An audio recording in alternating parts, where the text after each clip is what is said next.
Rosie, why did you do that? Because I hate you! Hey guys, happy October. I know you all have been begging for FU Caillou Volume 5, and since it's spooky season, I thought it'd be fun to cover some Halloween-themed episodes on the show. I know there are more Halloween episodes than just these 3, but I wanted to stick with as much of the original series as possible. Believe me when I say I sincerely tried to watch the newer version of Caillou, and I almost threw up in my mouth.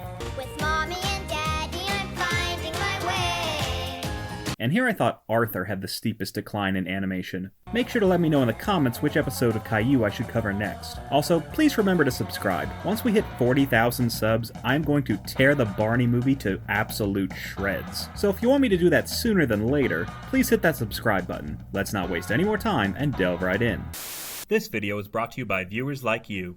Thank you. Make sure to subscribe and help get this video to 4,000 likes. Caillou's grandpa shows up to take him to the big farm upstate. Damn, the one time that isn't a euphemism. Rosie is jealous she doesn't get to go and dumps spaghetti all over her brother's favorite teddy bear. Mommy, look what Rosie did! Looks like Caillou's starting to rub off on her. Caillou yells at his sister for ruining his teddy bear and nearly destroys her on the spot. Caillou whines that he can't take Teddy with him, and Mommy steps in to defuse the situation. She offers to wash Teddy so he's good as new, but Caillou doesn't want Teddy to go in the washing machine. Grandpa intervenes before things can get worse and leaves his daughter-in-law with a crying baby. I hope the pumpkins aren't as heavy as you. Damn, dude really just fat-shamed his grandson. The two head to the pumpkin patch, and Caillou picks the only pumpkin with flat colors. He tries to use it as a slide when he runs into Farmer James. Mrs. James brags how kids all over town send her pictures of her pumpkins after they've been turned into jack-o'-lanterns. Caillou asks where pumpkins come from, and Mrs. James explains what happens when a mommy pumpkin and a daddy pumpkin love each other very much. The two chow down on uncooked pumpkin seeds, gross, when Caillou runs off to play. Caillou, where are you? Here I am! Grandpa tells Caillou he needs to pick a pumpkin, and the big-headed bilge rat insists on taking all of them home. But Grandpa says he can only choose one. Gee, I wonder which one he's gonna pick. Caillou tries to lift the pumpkin with his weak nerd arms when Grandpa tells him he'd be better off with the little one. They decide to take both home so they can give the smaller pumpkin to baby Rosie. However, Caillou insists on decorating her pumpkin by himself and doesn't let Rosie do a damn thing. Turns out Mommy and Rosie wash Teddy in the sink, and Caillou finally makes peace with his baby sister. Caillou punches out the eyes in the jack-o'-lantern and gives a piece of pumpkin to Gilbert, even though I'm pretty sure cats aren't supposed to eat pumpkin. The grown-ups finish carving the jack-o'-lanterns and take a picture to send to Mrs. James.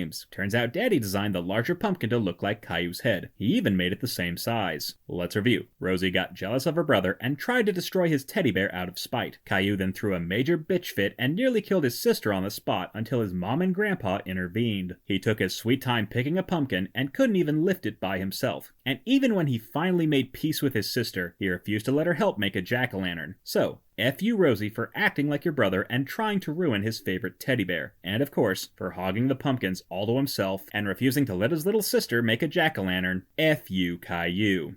It's a few days before Halloween, and Caillou still doesn't have a costume, even though he's already the scariest thing imaginable. He gets an idea and puts on a white sheet. Careful how you proceed, Caillou. He blindly stumbles into Rosie's room and scares the crap out of the poor girl. He takes off the sheet, which only scares her even more. Caillou explains how Halloween is great for dressing up and getting candy. It's not supposed to be scary, it's supposed to be fun. Mommy suggests they come up with a costume that doesn't involve cutting eye holes in the laundry. She pulls out a random shirt and insists it's a princess costume. Princess Cheapskate to be exact. Caillou then asks Daddy to help him find a costume, and the boisterous beta male dresses his son in his old clothes. Why don't you try this on for size? Can Caillou's family seriously not afford to buy real costumes? Even the dollar store has some decent masks. Caillou dresses up as if he were a daddy, and the thought of this little hellspawn bringing more Caillou babies into the world is enough to nearly make me stab my eyes out. Daddy gives Rosie a bow tie, so she decides to be a clown princess. So, Harley Quinn basically? I don't make deals with psychopaths. Sociopath. Sociopath.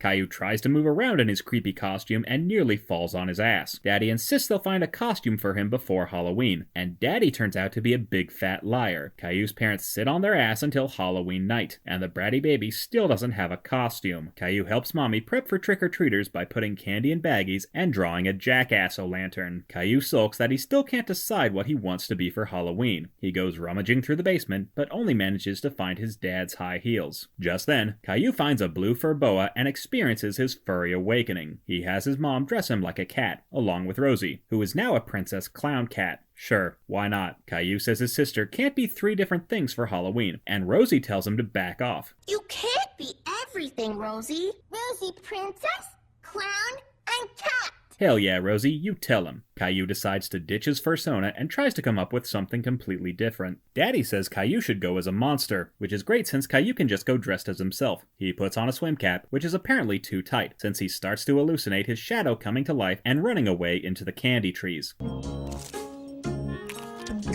Though I'm not surprised the shadow monster is less scary than Caillou. Caillou says he wants to be a monster so he can have as much candy as he wants. He tries to steal the candy for the trick-or-treaters until his dad tells him to cut the crap. Caillou spends the afternoon practicing his scary face and nearly cracks the mirror. Caillou's mom somehow makes a whole costume out of the boa, and the little brat proudly shows off his mommy's mini monster Muppet suit. Just then, Caillou's friends come to the door, and Daddy decides they should prank their asses. Rosie is showing off her Princess Kitty Clown costume when Caillou jumps out and scares the ever-loving crap out of his friends. It's just me. That's even worse! The two compliment Caillou's costume, which, not gonna lie, is pretty badass. Even if he does look like Little Brown Bear got into the blueberry patch. The trio set out to wreak havoc on the neighborhood, and Caillou promises not to eat all his candy in one night, which is a big old crock of crap. Let's review. Caillou waffled on putting together a Halloween costume and was somehow surprised when he ran out of time to come up with an idea. Instead of going to a regular store, he resorted to rummaging through random crapola and ended up becoming a furry in the process. And even when he finally put together a decent costume, he let his dad talk him into scaring his friends. So, F you, Mommy and Daddy, for being too stingy to get your kids real costumes and waiting till the last minute to throw something together. And of course, for going full furry and scaring the crap out of his friends, F you, Caillou. It's Halloween night, and Caillou is yelling at his mom to take him trick-or-treating. The poor woman relents and agrees to release her son onto the unsuspecting public. Yay! Caillou then marches up to his room like a dumbass. Caillou decides to dress like an astronaut, presumably so his parents can launch him into space. Rosie wants to dress like a clown until she gets Vietnam flashbacks from the time her brother traumatized her. Rosie is now terrified of becoming the Terrifier and refuses to put on her costume. Mommy stupidly assumes Rosie doesn't want to go trick-or-treating at all. Caillou can't comprehend why his sister would be scared. His mom says Rosie is still too little for Halloween, even though it's much more frightening living with an older brother who beats you up and scares you with creepy costumes. Instead of coming up with another costume, Mommy agrees to stay home with Rosie. Meanwhile, Daddy somehow manages to find a helmet big enough to fit his son's enormous head. For Mommy's sake, I really hope Caillou was a C-section baby. Caillou and Daddy head out to go trick-or-treating and pass by Gilbert's grave. They get to the first house, and Daddy leaves Caillou on the doorstep by himself. Bet that's not the first time he's tried that. Caillou knocks on the door when his mind suddenly goes blank. You haven't forgotten what to say, have you? For God's sake, it's 3 words. Caillou drags his feet before finally spitting out trick or treat. Mr. Hinkle gives him some candy, and the astronaut brags how he's much braver than his baby sister. Rosie was too scared to come trick-or-treating, Mr. Hinkle. Oh, you can just screw all the way off to the moon. Caillou next runs into Leo and Clementine, who are dressed as Frankenstein's monster and the nurse from Exorcist 3. Clementine shows off her hoard of treats, which is 90% cherry lollipops and butterscotch hard candies. Gross. The 3 go around town and terrorize their neighbors into giving them several assloads of candy. Where was all this candy when I went trick-or-treating? What difference does it make if I'm almost 30? I still made the costume. The kids head back to Caillou's house, where Rosie struggles to remove the helmet from the astronaut's massive misshapen melon. She gets the helmet off, revealing the true monster underneath. The trio head inside as Caillou declares he loves Halloween, even though we all know this little bald bastard is incapable of feeling human emotions. Let's review. Caillou yelled at his parents to take him trick-or-treating, and then nearly chickened out at the first house. When Rosie got scared by her costume, her mom decided to keep her home instead of trying to help her overcome her fears. And even though Rosie stopped being scared, it's unlikely Caillou will share any of his candy with her. Hell, he'll probably try to eat it all before the crack of dawn. So, F you, Mommy, for making your daughter stay home from trick-or-treating. And of course, for being a half-assed astronaut, F you, Caillou. Wait! Is there a cartoon you want me to talk about? Patrons who join my $10 tier can pick which shows I cover on It's Just a Cartoon. There's a limited number of slots available, so sign up now.